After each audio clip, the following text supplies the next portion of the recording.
Ô l'amour d'une mère, amour que nul n'oublie, pain merveilleux qu'un Dieu partage et multiplie, table toujours servie au paternel foyer, chacun en a sa part et tous l'ont tout entier. C'est ainsi que s'exprimait Victor Hugo, le poète, pour célébrer celle qui porte l'une des vocations les plus remarquables de notre monde. Une vocation souvent difficile, parfois ingrate et méconnue, mais certainement la plus belle de toutes, celle de maman.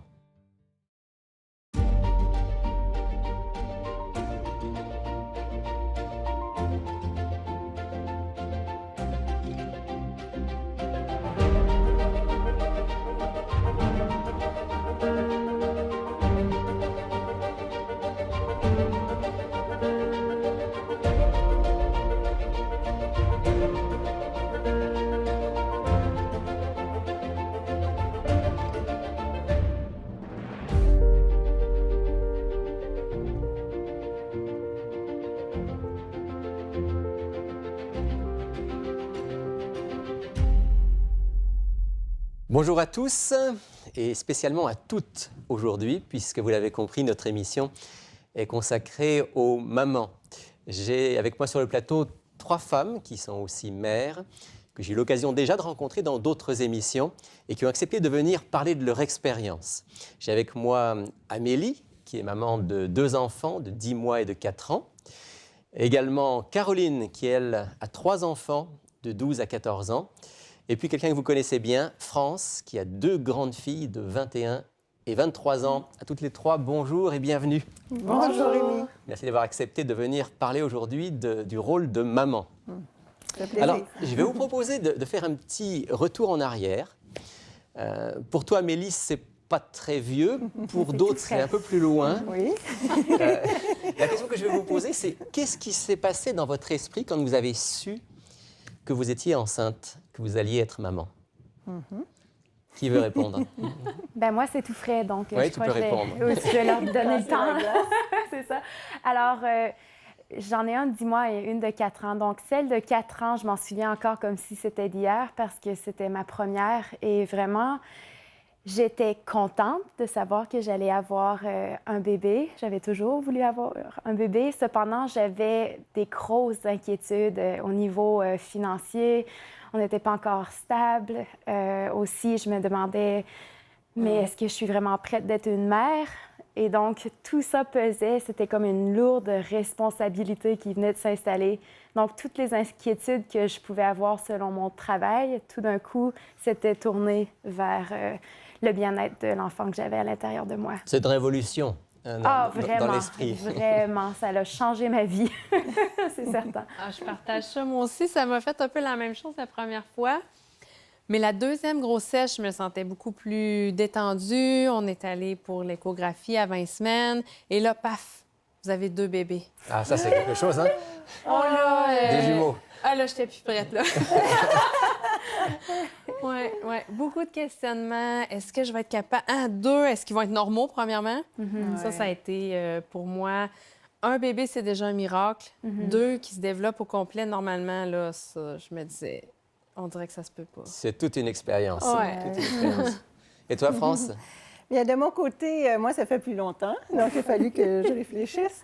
Mais c'est sûr que la condition dans laquelle j'étais dans une situation où le père de mes enfants, notre relation était relativement jeune. Donc, c'était pas planifié, c'était pas prévu. Mais je me souviens quand même, j'étais très heureuse parce que j'avais quand même 28 ans. Donc, j'étais comme prête. Puis la relation allait bien. Puis moi, c'était une joie. Puis je voyais pas rien de majeur. J'étais prête. Je me sentais vraiment prête pour ça. Puis j'ai savouré tous les moments qui ont suivi, je dirais. Alors, justement, les moments qui ont suivi, une femme apprend qu'elle est enceinte, le bébé se développe. Ouais, on pourrait passer toute l'émission à parler de cette période-là. Hein. Ça, c'est clair. Mais on va aller un petit peu rapidement. On arrive à l'accouchement. Ça, c'est un moment qui est un moment clé. Certaines femmes, c'est un très bon souvenir. Pour d'autres, c'est plus difficile. Qu'est-ce que vous gardez comme souvenir de votre accouchement? Alors moi, celui de 10 mois, ça c'est très frais, l'accouchement. J'ai vraiment aimé comparativement à la première, peut-être parce que c'était mon deuxième, je ne sais pas, mais aussi j'avais des sages-femmes et les sages-femmes étaient merveilleuses de me garder calme. Et en même temps, mon mari a tellement aidé parce que c'est sûr qu'on s'entend qu'il y a un peu de douleur, beaucoup, énormément. Et donc, mon mari frottait toujours mon dos et tout ça, puis ça m'a beaucoup aidé. Et j'avais hâte de tenir mon bébé dans les bras. Ça faisait longtemps qu'on l'attendait. Puis il était 2 semaines en retard, donc on avait vraiment hâte qu'il sorte. Et donc, tout le long, c'était bien, sauf qu'à la fin, c'était un petit peu beaucoup dur. Mais on a eu peur, en fait, quand il est sorti, il a arrêté de respirer. Il a pas respiré. Et donc, on a attendu, c'était éternel, comment qu'on a attendu de temps, je trouvais. Et finalement, il a respiré. Ça, c'était le grand soulagement. Là. Tellement, oui. Et j'ai pu le tenir dans mes bras. C'était la plus grande joie que je pouvais expérimenter. Un grand moment. Un grand moment. Un grand moment. Et toi, France, alors dis-moi, qu'est-ce que tu as comme souvenir de ce moment important de l'accouchement? Moi, ce que je me souviens en particulier, c'est ma mère, elle nous a toujours dit bon, c'est douloureux d'accoucher, mais c'est pas si pire, toutes les femmes passent par là. Mais j'aurais donc aimé qu'elle me dise que c'est difficile. Je m'attendais tellement à ce que ça soit pas si pire, finalement. Moi, ce qui m'a impressionnée, c'est vraiment l'effet, parce que quand ton corps se met en travail, tu contrôles rien. Ouais. Puis, tu as l'impression, moi, ce que j'ai comme souvenir, c'est que tu as l'impression que tout le corps, tout ce qui est à l'intérieur veut sortir, puis tu n'as pas de contrôle. C'est vraiment particulier. Puis, j'ai vécu un moment où, à l'hôpital, parfois, ils te mettent dans un bain, hein, dans l'eau, pour aider à dilater, tout ça. Puis, oh là là! J'ai été là le temps de 2 contractions, puis j'ai ouvert de 2 centimètres. Là, j'avais l'impression que non, là, c'était trop, là. C'est un souvenir quand même... Ouais. Ouais. Moi, je dirais aux madames, ils sont mieux de s'attendre à pire, puis ils vont peut-être trouver ça moins pire. OK, un conseil sage. Oui, c'est ça. Et toi, Caroline? Moi, en fait, je suis infirmière. Puis, malheureusement, j'avais pas réussi à vivre un accouchement avec une personne, une maman.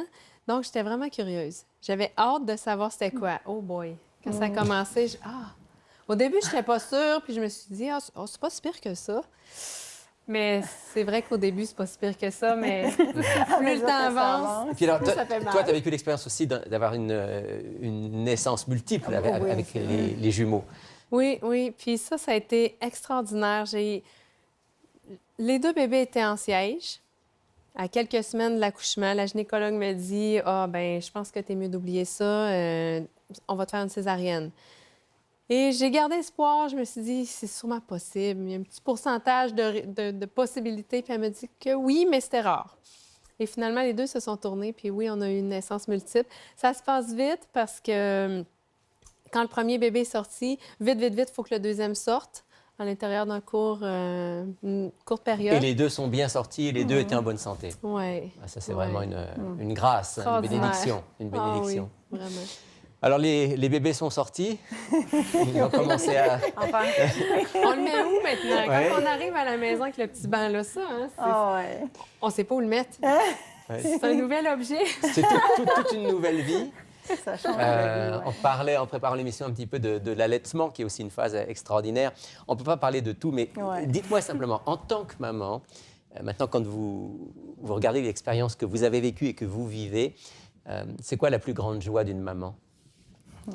Chaque accomplissement, moi, je trouve, c'est une joie.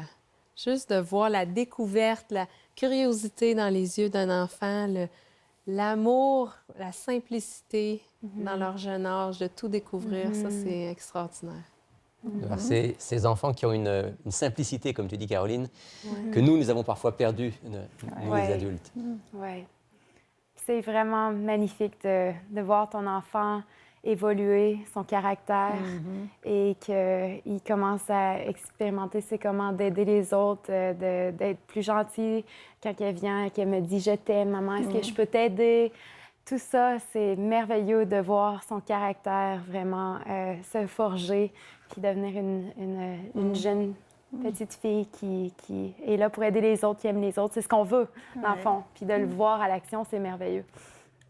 Mais tout n'est pas que joie et et Non. facilité. Non. Non. Hein, Bon, et je suis content qu'on commence par parler des belles choses parce que c'est formidable. Ouais. Mais en même temps, il y a des défis quand Ouais. on est maman. Ouais. Quels sont les plus grands défis, Ouais. France, Ben, pour une maman? Mais moi, en fait, voyez-vous, moi, ça a été la période de l'adolescence qui était vraiment... Parce que quand ils sont jeunes, mes deux filles étaient obéissantes, gentilles, il y avait toutes les belles qualités. Quand l'adolescence arrive, c'est vraiment un changement dans leur... il se passe un changement dans leur tête. Ils vieillissent, ils veulent se détacher, mais toi, parfois, tu ne discernes pas toujours où ils sont rendus. Puis là, pouf, il arrive un événement que tu dis, oh, comment se fait qu'elle agit comme ça? Comment se fait qu'elle pense comme ça? Il y a quelque chose qui se passe à l'adolescence. Puis moi, j'avais deux filles avec des très forts caractères. Donc, moi, j'ai trouvé ça excessivement difficile. Tu as eu comme l'impression qu'il y avait un éloignement entre toi et elle? Il y avait un éloignement, il y a beaucoup de rébellion qui s'est installée. Beaucoup de rébellion. Puis là, la difficulté que j'avais, c'est de doser entre, tu veux quand même garder un certain contrôle, mais il faut quand même lâcher l'os un peu, puis de trouver l'équilibre entre les deux. Ça a été difficile, puis je dirais l'influence de leur entourage, les amis, l'école, ce qu'ils se font dire, ce qu'ils apprennent, l'influence des... Quand ils arrivent à l'adolescence, on dirait qu'on perd des bouts de leur vie. Puis là, dur tu pour une perds maman. un certain C'est dur contrôle. pour une maman de- Oui, là, c'est difficile. Il y a des choses qui Là, m'échappent, là. C'est difficile. Ça fait partie aussi du développement. Oui, ça fait partie du développement. Mais aujourd'hui, bon, là, moi, j'ai l'avantage de les avoir, sont jeunes adultes maintenant, 21, 23 ans, malgré cette période excessivement pénible, en tout cas, dans mon expérience à moi. Il reste qu'aujourd'hui, elles acquièrent une maturité, puis je suis fière de ce qu'elles sont en train de devenir. Ce qu'on a vu qui était si beau dans l'enfance, on dirait que tranquillement, tu le retrouves. Donc, c'est pas un moment de désespoir total. Ça va passer. Avant que je donne la parole à Caroline et à Amélie, Ouais. Francis, une chose, à ton avis, qu'est-ce qui a fait la différence pour que, malgré cette période difficile, aujourd'hui, vous ayez une bonne relation et que ça se passe bien? Bien, moi, je suis quelqu'un de très proche de mes filles. On a beaucoup communiqué, on a beaucoup parlé. On est très proches. Puis il y a eu une période, moi, où je n'avais pas de mari avec moi. Oui. Et cette période-là, ça a été un moment de fille, là, pendant au moins 2 ans. Puis encore aujourd'hui, elles sont plus vieilles, puis on cherche des moments de fille encore. Puis quand on a ça, c'est précieux. Mais je dirais que, bon, c'est sûr que tu pries beaucoup. Et Dieu intervient. Moi, j'ai vu Dieu intervenir énormément dans ma vie avec mes filles. Puis mes filles l'ont vu intervenir aussi. On va y revenir dans un instant Ouais. en parlant de la place de Dieu dans Ouais. nos vies. Amélie, ils sont encore petits, mais est-ce qu'il y a C'est encore petit, mais c'est dur quand même. il y a des défis quand même? C'est vraiment dur parce qu'ils sont aussi têtus quand ils sont petits. Ils veulent faire comme ils veulent quand ils sont petits. Ma petite fille, elle a 4 ans, donc c'est vraiment difficile de savoir, bon, où mettre les bornes, comment le faire, de quelle manière et tout ça. Puis même si elle n'est pas adolescente, des fois, j'ai l'impression qu'elle est adolescente, puis il y a comme une rébellion intérieure, crier, frapper même des fois. Puis ça me fait beaucoup, beaucoup de peine. Puis ce que je vois que j'ai le plus de difficultés que je crois qui aiderait, parce que je le vois que ça l'aide, c'est d'être constante. Donc si je dis quelque chose, je le fais. Au lieu de dire peu importe et jamais le faire, l'enfant le sait. Il va Ils sont jouer avec ça. intelligents, ils vont jouer avec ça. Puis c'est comment maman, je peux l'avoir, elle va pas le faire de toute manière. Donc vraiment de rester consistante, c'est mon plus gros travail. Ça, c'est l'un des grands défis des parents. Vraiment. Caroline, toi vraiment. aussi, tu as connu ce genre de défi? Bon, en fait, nous, on arrive à l'adolescence. Notre plus vieille, elle a 14 ans. Donc, des belles étapes qui sont en train de se passer. Moi, ce que je trouve, bon, je sais pas si je devrais dire spécial ou difficile, mais en fait, c'est de voir mes mauvais traits de caractère dans mes enfants. Ah oui. Ah, ça, C'est des miroirs. Ah, ça, je trouve ça dur. J'aurais aimé voir juste les beaux. Mais bon, quand même, je trouve que les échanges, les communications ça se développe. Ils commencent à avoir une pensée plus réflexive par rapport aux situations. Ils analysent. Je me dis, wow, ils voient des choses qu'ils ne voyaient pas avant. Il y avait leur regard un peu plus insouciant. Je trouve ça quand même une belle étape, malgré que oui, ça veut s'affirmer. Bon, ce que maman dit des fois, bon, c'est peut-être moins 100 C'est plus les paroles d'évangile, là. Non. Mais quand même, je considère que c'est une belle étape aussi. Une question un peu plus générale. Vous, en tant que maman, quand vous regardez le monde dans lequel on vit, est-ce que ça vous arrive d'avoir peur pour vos enfants? Est-ce que vous voyez des défis, pas simplement pour vous en tant que parents, mais en général dans la société dans laquelle on est? Quel regard vous portez là-dessus? C'est sûr Caroline? que, ouais, c'est sûr que ça m'inquiète. Puis j'espère que mes enfants vont être accrochés au bon endroit. Il y a beaucoup de choses qui peuvent les emmener sur faire des mauvais choix. Et c'est ça qui m'inquiète. J'aimerais qu'ils restent avec moi toute la vie parce que me semble que c'est une belle étape. Puis, mais en fait, c'est vrai que c'est pas ça. Puis je suis contente de voir qu'ils deviennent de plus en plus autonomes. Mais oui, ça me fait peur de voir comment ils vont gérer les situations, les difficultés. Puis, ouais. Moi, je pense qu'il faut... bon, oui, c'est inquiétant inévitablement. Moi, ma grande crainte, c'est de les voir souffrir parce qu'elles sont jeunes adultes et elles ont énormément de stress. La vie d'aujourd'hui, elle est très stressante. Elles vivent des expériences pas toujours positives parce qu'elles se laissent influencer par la pensée qui les entoure. Donc, moi, j'essaie de les faire réfléchir, les aider à discerner le bien du mal, puis où ça va les mener. Donc, nos valeurs chrétiennes ont un impact. Et je pense que c'est des outils qu'on doit leur donner pour qu'elles puissent discerner ce qui va les rendre heureux ou non. On n'est pas dans un monde qui est facile, mais ces fondements qui auront été placés vont avoir une importance. Ça m'amène à ma question suivante. Ma question suivante, c'est la place de Dieu dans tout ça. Puisque vous êtes maman, mais vous êtes chrétienne, qu'est-ce que ça change d'avoir Dieu dans sa vie quand on est maman? C'est incroyable la différence. Je ne sais même pas qu'est-ce que je ferais sans Dieu. Des fois, c'est tellement décourageant. Tu veux tout lâcher, tu ne sais plus quoi faire. Plein de fois, je me suis écroulée avec des larmes puis dire, Seigneur, je ne sais plus quoi faire. Puis juste de crier à lui, il y a une paix, à chaque fois, une paix intérieure qui va venir. Ça va calmer la tempête. Et il va me dire soit les bons mots à dire à ma fille, où tout va tout simplement se calmer parce que c'est une bataille spirituelle vraiment à chaque moment. Et les enfants sont tellement vulnérables. Et donc, c'est important de rester connecté à lui. Puis vraiment, il va faire une différence. Des fois, on ne comprend même pas comment. Il y a comme un rétablissement de situation. Exactement. Parce que des fois, sérieusement, on ne sait pas quoi faire. On essaie toutes les techniques qu'il n'y a pas, puis ça ne marche pas. C'est seulement Dieu qui peut faire une différence quand tu cries à lui. Toi, France, tu as découvert Dieu quand tu avais déjà tes filles. Mes filles étaient toutes jeunes. En fait, elles avaient à peu près 4 ans et 6 ans quand j'ai commencé à découvrir Dieu. Puis il y a eu une période de ma vie où j'étais, comme je disais tout à l'heure, toute seule avec mes 2 filles. Puis on priait ensemble. Puis moi, je disais à Dieu, là, maintenant, c'est toi mon mari. Puis j'étais sans revenu. Je disais à Dieu, Seigneur, mes armoires sont vides. J'ai besoin que tu remplisses mes armoires. Puis, inévitablement, Dieu le faisait.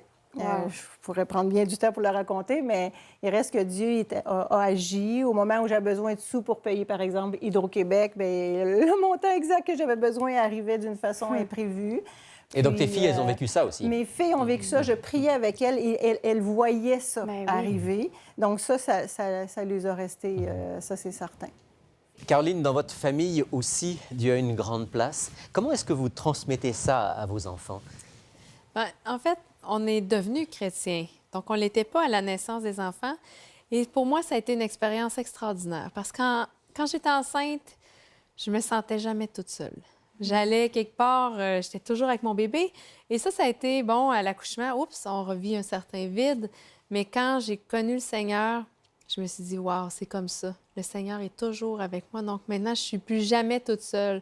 C'est ça qu'en famille, on essaie de faire comprendre à nos enfants, puis qui développent eux aussi leur relation, parce que c'est vraiment une relation personnelle qu'on peut avoir chacun d'entre nous avec Jésus. Et en famille, c'est vraiment important. On est devenus chrétiens tranquillement. On a eu une première Bible. Ensuite, tout le monde a eu sa Bible. Les enfants aussi étaient tellement contents d'avoir leur Bible. On s'assoit en famille tous les soirs, tous les matins. Vous prenez du temps chaque jour, Oui. ensemble en famille, Oui. autour de la Bible, autour de la parole de Dieu. Oui, puis les enfants grandissent, puis là, ils ont le goût, eux aussi, de passer un petit moment avec Dieu. Donc, ils font leur culte personnel le matin. Et c'est vraiment beau de voir ça. Donc, ça a une place importante dans notre vie. Comment ça se passe, Amélie, quand on a des enfants plus jeunes? Comment on transmet la foi à des tout petits? Ils sont très intelligents. Ils voient que si on dit, bon, c'est ainsi qu'on vit notre foi, il faut vraiment vivre la foi de la manière qu'on le dit. Donc, on vit ce qu'on dit. C'est très, très important. Ouais. Et aussi, les petits-enfants aiment les histoires. Donc, on compte tout le temps plein d'histoires de la Bible. Des fois, j'ai l'impression que c'est à longueur de journée. C'est comme « Maman, conte-moi une histoire encore! » Mais eux, c'est comme ça qu'ils apprennent avec les histoires et ils peuvent se dire « Bon, comme dans l'histoire, je peux faire la même chose que ce que j'ai appris et tout ça. » Ça se fait automatiquement.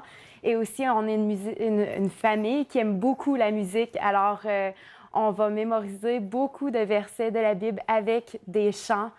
Et c'est juste merveilleux d'entendre ma petite fille chanter, mémoriser, puis elle peut les appliquer. Donc, si jamais elle trouve que, bon, je ne devrais pas parler à maman comme ça, elle va dire le verset de la Bible pour en le chantant. En le chantant. En le chantant. J'ai quand même grandi dans une famille croyante. Puis j'avais un livre de toutes les histoires, ça me rappelle. Et ça, mes enfants ont tellement aimé ça. Hey, ça, c'était à toi, maman. Et je vous dis que les images ne sont pas des mêmes couleurs qu'aujourd'hui, là, mais ça les a aussi touchés. Donc, les histoires, Ouais, et puis, comme tu disais, c'est très important, Amélie, l'authenticité. Et si parfois on commet des erreurs, être capable de le reconnaître, les enfants ont besoin de savoir que c'est vrai, que c'est pas juste une belle histoire. Ouais, moi, je dirais... Oui, vas-y, France, J'allais vas-y. juste dire, vu que les miennes sont grandes, ils nous ont vu toute leur vie vivre notre foi. Puis mon mari et moi... si elles regardent, mettons, la vie de leur papa qui est un petit peu plus instable et notre vie à nous de couple stable avec tous nos principes, notre foi, ça reste. Et je sais que ma fille m'a dit un jour, maman, mais que j'ai des enfants, moi, je veux que mes enfants vivent l'expérience d'aller à l'église. Donc, c'est des souvenirs qu'elle garde. Donc, et c'est quelque chose qui pourrait être positif. Oui, c'est positif. Oui, c'est positif parce que je pense que ce qu'on dégage en tant que couple croyant, ça marque les enfants. Alors, on arrive au bout de cette émission. On aurait pu parler encore des heures ensemble, mais je vous ai demandé à chacune de choisir un texte de la Bible et de le lire pour nos auditeurs et auditrices en particulier, en disant aussi pourquoi vous avez choisi ce texte. Alors, tu veux commencer, Amélie? Oui, il n'y a pas de problème. Alors, j'avais choisi le texte Proverbes, chapitre 22 et le verset 6. Ça dit « Instruis ton enfant sur la voie qu'il doit suivre. Même quand il sera vieux, il ne s'en écartera pas. » Pour moi, c'est vraiment... Ça me donne beaucoup d'espoir de me dire « Continue, Amélie, persévère à entraîner tes enfants, à les instruire parce qu'à un moment donné, ça va porter fruit. » La Bible le dit. Si la Bible le dit, ça va se faire. Ça va porter du fruit. Ça va porter du fruit. Il faut de la persévérance. Exactement, il faut persévérer. Exactement. Et France, qu'est-ce que tu as choisi toi comme texte? Bien, moi, c'est toujours dans Proverbes aussi, donc je n'étais pas loin de toi. Moi, c'est au chapitre 3. Je vais aller le chercher. C'est à partir du verset 24, 25 et 26. Donc, chapitre 3, verset 24. Je le lisais avec mes enfants avant le dodo. Puis ça les rassurait et ça me rassurait aussi en tant que maman. « Si tu te couches, tu ne seras pas terrifié. Et quand tu seras couché, ton sommeil sera doux. Ne redoute ni une terreur soudaine, ni l'attaque de la part des méchants quand elle arrive, car l'Éternel sera ton assurance et il préservera ton pied de tout piège. » C'était un beau texte rassurant. Un texte de réconfort. De réconfort. Avant de s'endormir chaque soir. Voilà, que l'Éternel veille sur nous. Ouais. Et Caroline? Nous, mon mari joue un peu de guitare. Il a traduit un passage biblique en français et on l'a beaucoup chanté en famille. Et pour nous, pour moi, pour notre famille, c'est un encouragement et une promesse extraordinaire. Donc, je voulais le partager avec vous. C'est pour ça qu'on l'a choisi, parce que peu importe ce qui arrive, la promesse est là. Donc, c'est dans 1 Thessaloniciens 4, versets 16 et 17. Donc, je vais lire le début du verset 16 et la fin du verset 17. Ça va bien ensemble. « Car le Seigneur lui-même a un signal donné, à la voix d'un archange et au son de la trompette de Dieu, descendra du ciel, et les morts en Christ ressusciteront premièrement. Ensuite, nous, les vivants qui serons restés, nous serons tous ensemble enlevés avec eux sur des nuées à la rencontre du Seigneur dans les airs. Et ainsi, nous serons toujours avec le Seigneur.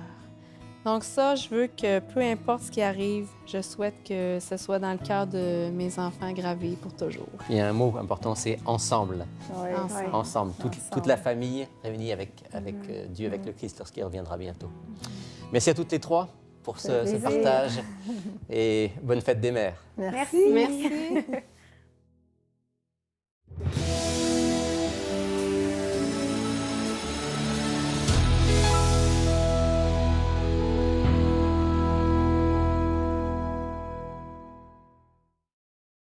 Alors France, bien sûr, notre offre de la semaine, c'est une offre pour les mamans et pour les parents en général. Deux Absolument. excellents ouvrages que tu as entre les mains. Oui, 2 petits bijoux, en fait. Le premier, c'est pour ceux qui veulent devenir parents. Le titre du livre le dit « Devenir parent ». Donc, ça touche en fait autant avant la conception, la santé du père et de la mère. Donc, avant la conception, la grossesse évidemment et le petit poupon jusqu'à l'âge de 2 ans, tout ce qui a rapport avec l'alimentation, la santé. On parle de l'épigénétique aussi, c'est quelque chose à découvrir. Mais Daniel Starenki, c'est un auteur qu'on a reçu sur le plateau. On la connaît bien, On la connaît elle est bien. souvent ici et c'est toujours extrêmement intéressant ce qu'elle écrit. Donc, il y a beaucoup, comme on peut le constater, là, il y a beaucoup de matériel à l'intérieur. Devenir parent, nous l'offrons à 23 $ plus les frais de poste.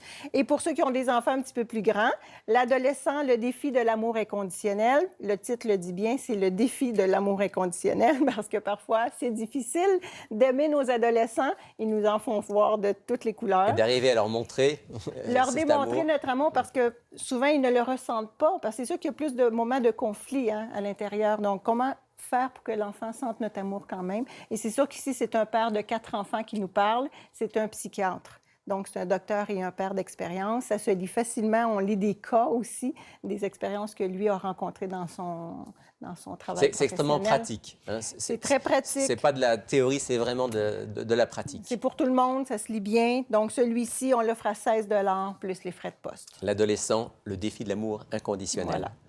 Merci France. Bienvenue. Alors vous pouvez vous procurer votre exemplaire de ces 2 ouvrages, de l'un ou de l'autre. Voici maintenant comment prendre contact avec nous. Pour effectuer votre commande, écrivez-nous à Il est écrit, casier postal 99, succursale Rosemont, Montréal, Québec, H1X3B6. Vous pouvez également passer votre commande sur le web à ilétécrit.tv ou par téléphone au 514-729-3515 dans la région de Montréal et sans frais au 1-866-729-3515 pour l'extérieur de Montréal. En terminant cette émission, je veux encore souhaiter une très bonne fête des mères à toutes les mamans. Vous souhaitez une belle journée, une belle semaine. On se retrouve la semaine prochaine pour une autre émission. Mais d'ici là, souvenez-vous, il est écrit « L'homme ne vivra pas de pain seulement, mais de toute parole qui sort de la bouche de Dieu ».